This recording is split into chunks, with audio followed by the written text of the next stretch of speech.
Sifat magnet. Magnet adalah suatu logam yang memiliki kemampuan menarik besi lainnya. Namun tidak semua benda bisa ditarik oleh magnet. Hanya benda-benda yang mengandung logam yang dapat ditarik oleh magnet. Itu sebabnya dalam percobaan pertama hanya klip besi, jarum, peniti, dan logam yang dapat ditarik oleh magnet. Adapun beras, kedelai, biji-bijian, kayu, tanah, dan kerikil tidak mengandung unsur besi sehingga tidak dapat ditarik oleh magnet. Garis-garis gaya magnet. Garis-garis gaya magnet adalah garis imajiner yang digunakan untuk menggambarkan arah dan bentuk medan magnet di sekitar suatu benda magnet.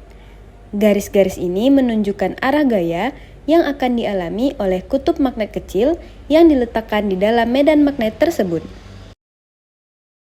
A. Sifat-sifat garis-garis gaya magnet. 1. Keluar dari kutub utara dan masuk ke kutub selatan. Garis-garis gaya magnet selalu keluar dari kutub utara dan masuk ke kutub selatan pada magnet batang. Pada luar magnet, arah garis-garis gaya magnet tersebut bergerak dari kutub utara menuju kutub selatan. 2. Tertutup di dalam magnet. Garis-garis gaya magnet tidak terputus sehingga mereka membentuk loop tertutup. Di dalam magnet, garis-garis gaya bergerak dari kutub selatan ke kutub utara. 3. Tidak ada yang berpotongan. Garis-garis gaya magnet tidak boleh saling berpotongan.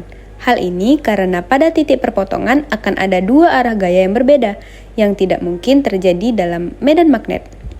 4. Garis gaya lebih padat di dekat kutub. Di sekitar kutub magnet, garis-garis gaya lebih rapat atau padat, menunjukkan bahwa medan magnet lebih kuat di sana. 5. Garis gaya memiliki arah. Arah garis-garis gaya magnet menunjukkan arah gaya yang akan bekerja pada kutub magnet kecil yang diletakkan di titik tersebut. Bentuk garis-garis gaya magnet. 1. Pada magnet batang.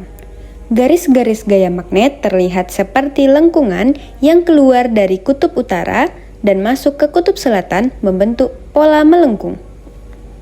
2. Pada magnet berbentuk cincin. Medan magnet juga membentuk pola melingkar. 3. Pada medan magnet bumi.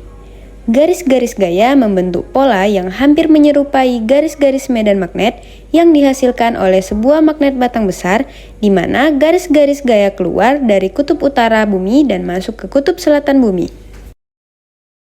Penggunaan garis-garis gaya magnet. Garis-garis gaya magnet membantu kita memahami bagaimana medan magnet bekerja dan bagaimana gaya magnet akan mempengaruhi objek yang berada di dalam medan tersebut. Mereka juga digunakan dalam studi fisika untuk menggambarkan medan magnet dalam berbagai konfigurasi, seperti medan magnet di sekitar kawat berarus atau di dalam solenoida. Contoh medan magnet dan garis-garis gaya. Magnet batang. Jika kita meletakkan jarum kompas di sekitar magnet batang, jarum kompas akan menunjukkan arah garis-garis gaya magnet yang keluar dari kutub utara dan masuk ke kutub selatan. Solenoida atau kumparan berarus. Medan magnet yang dihasilkan oleh solenoida juga dapat digambarkan dengan garis-garis gaya yang melengkung, seperti medan magnet pada magnet batang, tetapi lebih teratur dan searah.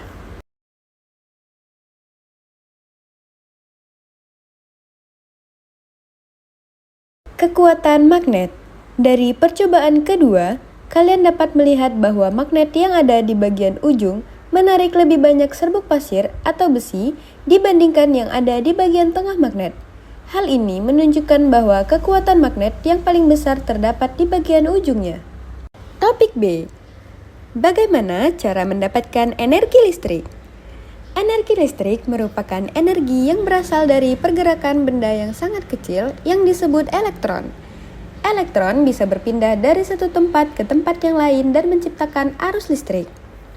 Jika energi listrik dialirkan ke peralatan listrik tersebut akan berfungsi, seperti kompor yang dialiri gas dari tabung LPG. Topik C.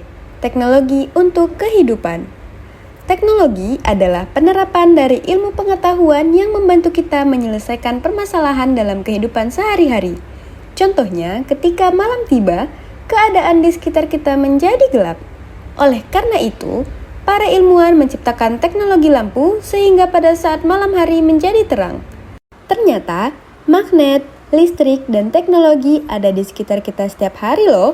Mulai dari mainan yang bisa bergerak, lampu yang menyala, hingga ponsel yang kita pakai untuk bermain game atau belajar. Semua itu berkat penemuan-penemuan hebat yang membuat hidup kita lebih mudah dan menyenangkan.